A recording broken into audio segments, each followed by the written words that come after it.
can't believe we have Patrick Queen in the building, baby. Let's talk about the Ravens, about the season, about what he's excited about. And we'll be talking about, I need to know, are you friends with Joe Burrow? Or are you not friends with Joe Burrow? Because on the field, it doesn't look like it. But another big loss, again by Patrick Queen. Patrick Queen sacks Jones. Comes out of one sack, stepped over another, but is hit from the backside and dropped. Patrick Queen. He's so scary, man. First-round draft pick by the Baltimore Ravens, one of the most exciting linebackers in the league. And I must say, a phenomenal Twitter follow. And by the way, Patrick Queen, did you know that you were voted media good guy by your local beat reporters? I did. I didn't know until, I walked in, and then they came and told me, a few minutes before it happened and stuff. So it was crazy, but I appreciate it. Well, how are you, and why do you think they voted you that? I hear you talk to everybody after the game.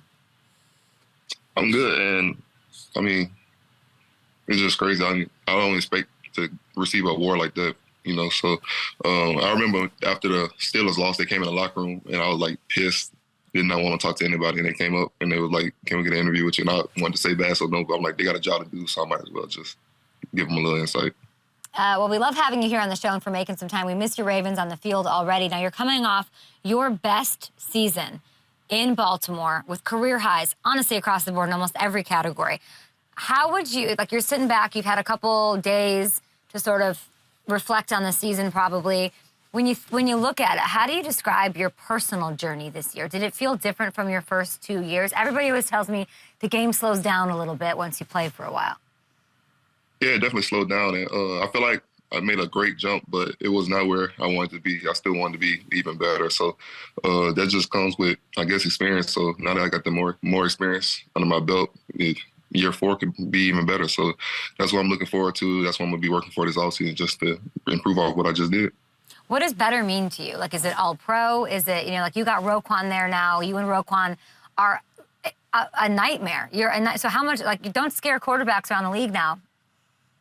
I want it all. I want it all. Whatever comes with it, I want it all. Just at the end of the day, I just want to win though. But whatever award comes with it, the stats, I want it all. I ain't gonna lie to you.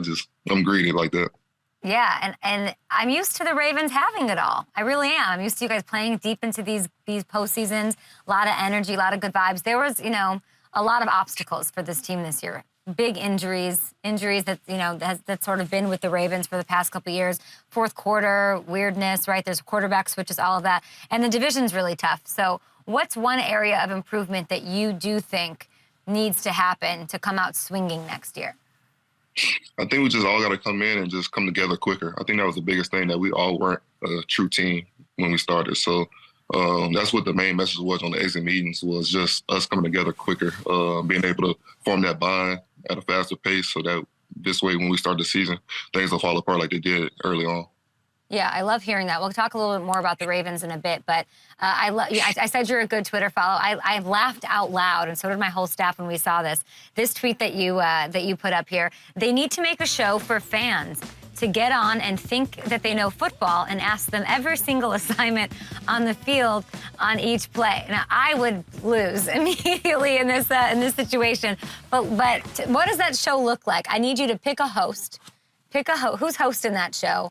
And what does that look like? For a host, I'll probably say Chuck Clark. Okay, I like that. I'll probably say Chuck. And it's like these people who are on Twitter telling you what football is about, and that's what it is. Yeah, it's crazy because they'll just randomly point out something and be totally wrong, just not even close to what they're trying to say or the point they're trying to make, and it don't aggravate me, but it just makes me realize what I do is just another level of what somebody is not capable of knowing, not capable of doing. Not trying to down talk anybody, but yeah. There are a lot of fans out there. I know one guy that watches Bill's film, Cover One. He knows a lot of stuff about football, and that's because he takes the time to learn it, and he doesn't bash anybody. So it's just, I guess it comes with being a fan and then being an athlete. Yeah. Well, okay. So what's one thing that you want fans that watch the game to understand? What bothers you the most that people get wrong the most? like besides when you obviously see somebody mess up, like drop a pick or like whatever it may be, like actually like see if you understand what the play was and just before you go bashing somebody. Like I see people getting bashed all the time, including myself, like for stuff that has nothing to do with them. So that's the biggest point I'm trying to get across. I love that. Now, let's talk a little bit about this weekend. You know this Bengals team, Patrick, better than anyone. You've seen them 3 times this season. You were college teammates with Joe Burrow and Jamar. But you got them. You're talking about fans needing to learn. We need to learn from. Look at this interception, people out there watching right now. Are you kidding? 1st and 10. This is Bengals-Baltimore division rivalry. Patrick, you don't. I'm showing you this because I need you to know that I know that you know the secrets and the cheat code. You knew exactly where that ball was going. Talk me through this. Yeah, I seen Jamar go in motion, and usually when he does that same motion, they don't snap it for the run. They usually run that route concept that they ran, and I was actually supposed to be out a little wider, pushing through with the back, because that was my new number 3 that I was supposed to push through with, but I knew Jamar going in motion, they was going to throw it to Jamar, so I just hung back a little bit, and I was just like, I'm going to make him check it down if he do throw it out there. And he just threw it straight to me, so I guess he didn't see me. I mean, clearly he didn't. You knew where it was going because you know these guys so well. So if you were to give, a Professor Patrick Queen lesson to Steve Spagnuolo on Burrow ahead of this weekend, what would you teach him? What would you tell him he needs to know? No explosive plays. Just make them check the ball down the whole game. They got great athletes, great wide receiver. Every wide receiver on their team is great. The running backs could do whatever they want on the field. So I think the best thing for him to do is just try to get pressure with a 4-man rush and just drop back and make them check it down. I think if you limit those explosive plays, make them go the long, hard way, eventually something got to give. Are you two friends? I know you play together, and he speaks really highly of you at the podium, and you do too. But then on the field, Patrick, it never looks like y'all get along. Are you friends? Yeah, we're friends. Everybody think we're not friends because we had a fight in college, like every other college teammates have with each other. So whatever they want to take with that, they can. I'm here to say that at the end of the day, if Joe ever needed something from me, like I'll be there for him. Like everybody knows that. That's how we all are. And at the end of the day, when we step on the field, he's trying to beat me just like I'm trying to beat him. So at the end of the day, if we're competing against each other and they look mean, ugly, and nasty, then that's football. But it matters more, right? Like when you make a play on him, because it does. It definitely does. I pay attention to what Joe says a lot, and that strip sack, I think we have it. That strip sack, he hated it. He talked about it after the game. Patrick, first talk me through this. Yes, so it was just a blitz off the left side, and I was supposed to get through clean, but obviously I didn't. Somebody got bumped out the way, and then I just kept running, and I saw him sneaking around the edge, trying to make a play, and I was just like, I was praying, like, please don't throw it, please don't throw it, please don't throw it. And just went over there and just tried to put a hit on him. Yeah, and it looks like it meant more to you, too. It did. It definitely did. I was just, like I said, I was running, I was praying, please don't throw it. Yeah. And after the game, I remember, he was like, I was mad, I got sick, you never know what's going on. But then I found out it was Patrick Queen. And he was really pissed at you. Yeah, it's different when it's your teammate from college, especially like how we were in college. It's just the competitive nature between both of us. Nobody want to lose. Nobody want to get a play made on them by somebody that they know. So I guess it comes with being in the AFC North. Yeah. What's your best Joe Burrow story? I guess him coming in like the first day, summer practice, and we had like a mini conditioning test. No, he actually did have the conditioning test. And he comes out first day, just lights it up, like outrunning me, outrunning Devin, trying to like prove a point to the team. And so like we all sitting there like, yeah, this guy's legit. Like he had the long hair, calling him Sunshine and stuff. So it was just epic story. Did he like being called Sunshine? I don't think so. I don't think so at all. It was getting to that point where he was like, I'm done with it. And obviously he cut his hair, so. Oh, my God, that's amazing. I love that he did. I didn't know that story. Let's talk a little bit about your Ravens. Well, I want to ask you about Lamar, but you and Roquan are really something special. He gets there. Can you sort of describe to someone that I don't want to tweet about it and get it wrong or like what I'm seeing? So you tell me, educate me on like what his impact was on you personally, what you two are doing out there and jiving off of each other, because it's really special. You just when you watch football, you see him. You see him all over the field. You see him making plays. You see him taking control of games. And once he got there, you just see how he operates, how welcoming he is with everybody, how he learns everybody's name, just the way he treats himself as an athlete, how he's a pro in the weight room, how he's a pro getting treatment, whatever it may be. He takes a pro approach to it. So just having somebody like that in the room and on your team is a big game changer. And just like, I'm proud of him. I'm proud of the stuff that he did this season coming in, learning the playbook that quick. I'm happy for him getting the money, getting a big old bag and stuff. It's everything that he deserves. Yeah, and hopefully it's coming your way. Then next year with these lofty goals you had, what do you do to make those things happen? So like now it's the off season. Of course, you'll watch the game Sunday and you'll, low key because you can't be because you're a Raven. But you'll be happy for your friends doing their thing against KC. I know that. But what do you personally do? Do you take time off for a little bit and then get back into it? Do you get right into it? Like, how do you handle your business off season?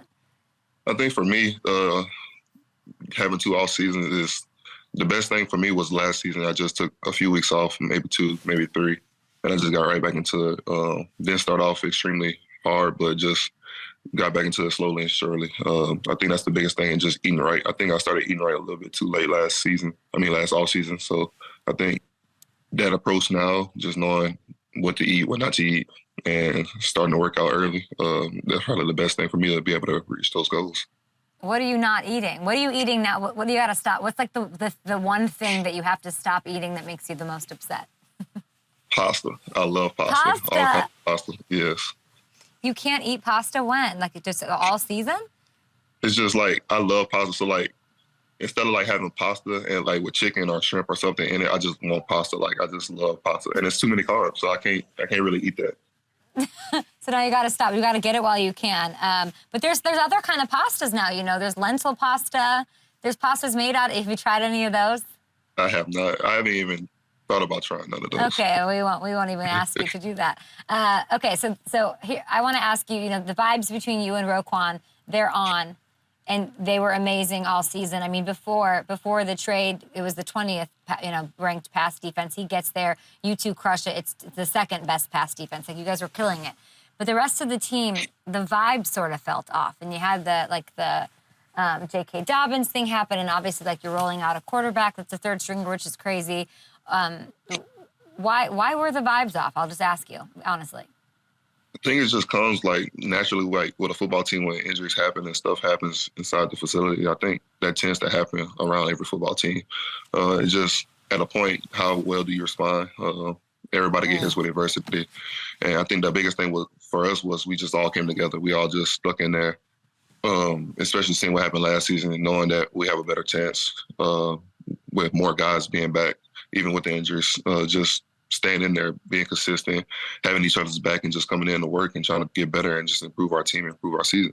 Yeah, I have Mark Ingram on my show every week. I have, of course, legend Eric Weddle, former Raven, on my show every week. Chris Carter was on last week. We were talking, Brandon Marshall comes on and talks about this Lamar Jackson thing all of the time. And, the thought that he wouldn't want to play if he was 100%, like when you hear that kind of stuff on Twitter, does it just make you so mad? Yeah. I mean, at the end of the day, if you can't play, then that's on you. Not on you like that, but like it's just something that you can't control. I think at the end of the day, if you could move a little bit, if you could do what you could do, without sacrificing your whole body and knowing that you being out for longer than what you need to be, go out there and play. No shots at who people think I'm talking about, because obviously he couldn't play. Like Lamar's a competitor, he's gonna do what he needs to do to get out on the field. And if he couldn't play, he couldn't play. But just overall as a view. But if you're a player and it's something nagging you or something like stopping you from like completely playing, then I understand that. But at the end of the day, we're football players. We're not always going to be 100%. So sometimes we just got to just suit up and go out there and ball how we are. It's well said. What do you want to see happen for your guy, Lamar? I want to see him get the bag. I think he deserves it. A great guy, great leader, great player, just all around a football player. And somebody that our team gels with a lot and loves and would do anything for. So I definitely want to see Lamar stay in Baltimore and get paid and try to go on these Super Bowl runs. Yeah, we want to see that too, and I know our next guest is going to want to see that as well. I think Eric Weddle wants to say hello. You guys have a mutual love for the Ravens and Wink Martindale, of course. Weddle, get in here. PQ, what's up, babe? What's up, E-Dub? How are you, man? I'm good. You? Doing good. I was heartbroken when the Bengals snuck that one out on you guys, but man, it's great to see your growth and you being that impact player that we all envisioned and playing outstanding football. You and Roquan, best duo in the league, man. It's great as a Raven alum to watch you guys play at a high level, which we all expect in the standard over at the Ravens, man. So I just want to congratulate you on a great season and keep leading them boys, man. Yeah, I appreciate that. That means a lot coming from you. All right, Patrick Queen, we'll let you go. We appreciate you. Go enjoy a bowl of pasta for breakfast. Go ahead. I don't think I'm gonna do that. Maybe you try some zucchini noodles at some point, or you don't. Do whatever you need to do. Have some mac and cheese for breakfast. We appreciate you, Patrick Queen. Maybe we'll see you at Super Bowl. And Eric Weddle is here, so we will talk a little Bengals Chiefs. We'll get into the NFC matchup as well. Very excited. Do not go anywhere.